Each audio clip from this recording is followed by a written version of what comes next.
One of the most chronic sources of irritation in the era of President Donald Trump is watching publications like the New York Times roll out an endless number of articles that purport to explain red state voters in sympathetic tones, but instead come across as condescending head pats to the presumably half-literate yokels of Middle America. Such pieces appear to irritate liberal readers in general, but I feel a special, personal antipathy for them. The people being so woefully misrepresented to readers are the same kinds of people that I grew up with and I'm related to. I have strong social and moral disagreements with them, but by and large they are not actually morons.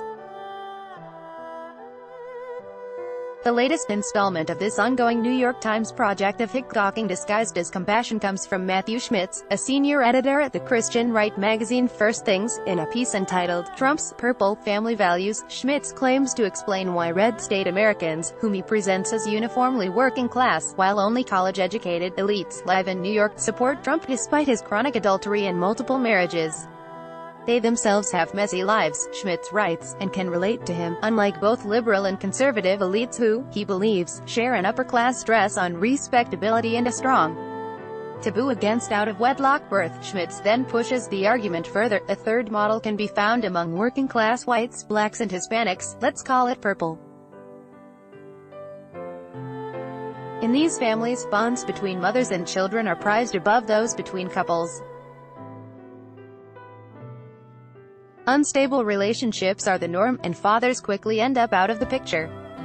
Schmitz's piece is incoherent and badly argued. This paragraph doesn't merely rely on racist and classist stereotypes, although that's repulsive enough. It also doesn't make sense. If working-class black and Hispanic voters have purple values that Schmitz believes lead to Trumpian sympathies, then why did only 20% of non-white voters without college degrees vote for Trump? Schmitz's implication that elites of all political persuasions rejected Trump also collapses in the face of evidence. More white college graduates voted for Trump than for Hillary Clinton. To bolster his claim that light evangelicals decried Trump's infidelity, Schmitz invokes Episcopalians and Presbyterians. Those two denominations have largely issued the evangelical model and are more commonly understood as mainline denominations.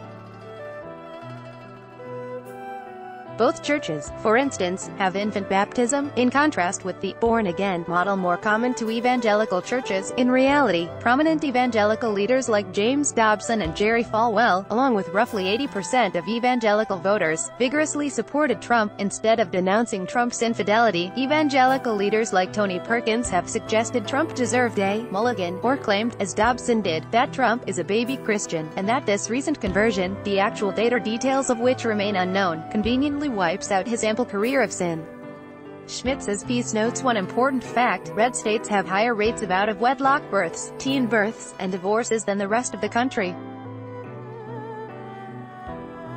It's also worth noting that residents of red states watch more porn. Furthermore, religious conservatives are more likely to get divorced than other Americans.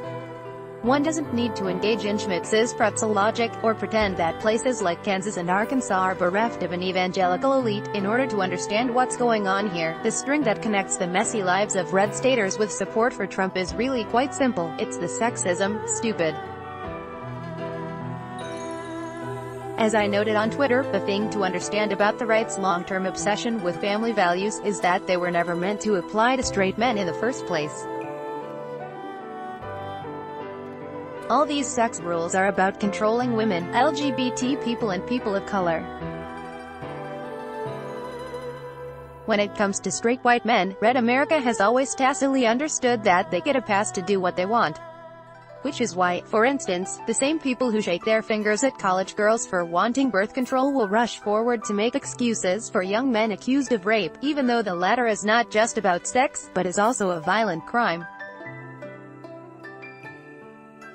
That's why, even if Trump were discovered to have caused and paid for an abortion, his supporters who want abortion outlawed would shrug it off.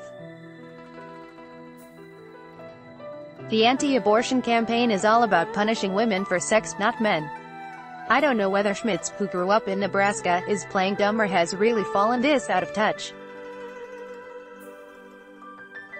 But in my experience growing up in West Texas, sexism is really the root of a lot of the messiness that Schmidt sees in red state American life.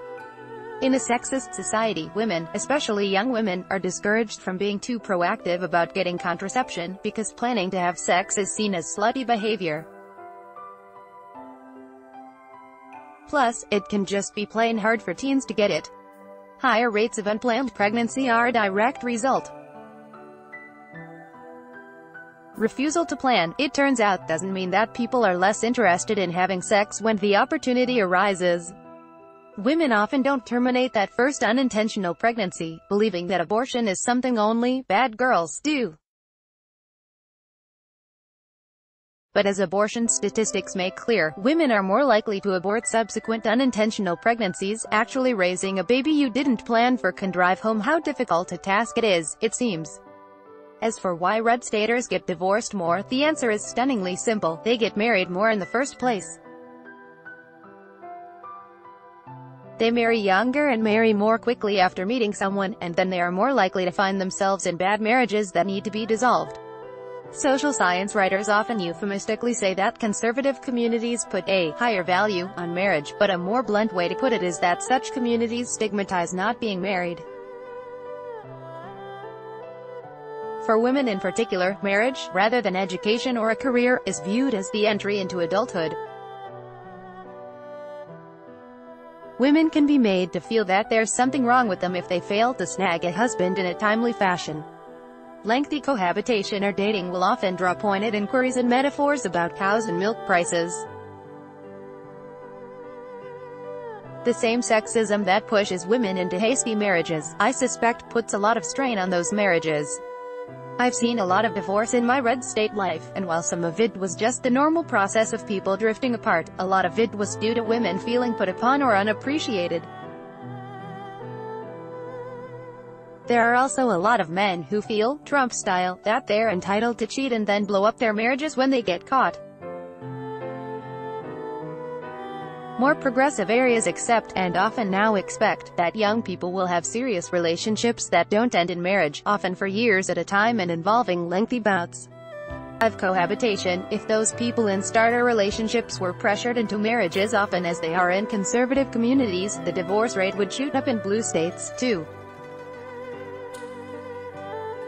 Ultimately, the thing to understand about Trump is that his life doesn't conflict with red state family values in any way, and not because people in those places lead messy lives. It's because his career of serial marriage and adultery conforms to traditional gender roles, where wives are decorative and function as support staff, and mistresses are there to relieve men's sexual urges, which women aren't really allowed to have. For one brief moment in his piece, Schmitz glances against these realities, writing that red state families tend to be egalitarian, and noting that they marry younger and have more children. Then he moves on, blithely failing to perceive that this view of women as both inferior and subservient leads both to supporting Trump and to so many of the divorces and unintended pregnancies that Schmitz says make red state lives messy. Actually reckoning with that might open the door to admitting that feminism isn't just an odd hobby for cat ladies but a genuine plan for improving society for all people. I'm guessing that doesn't fit into Schmitz's purple family values.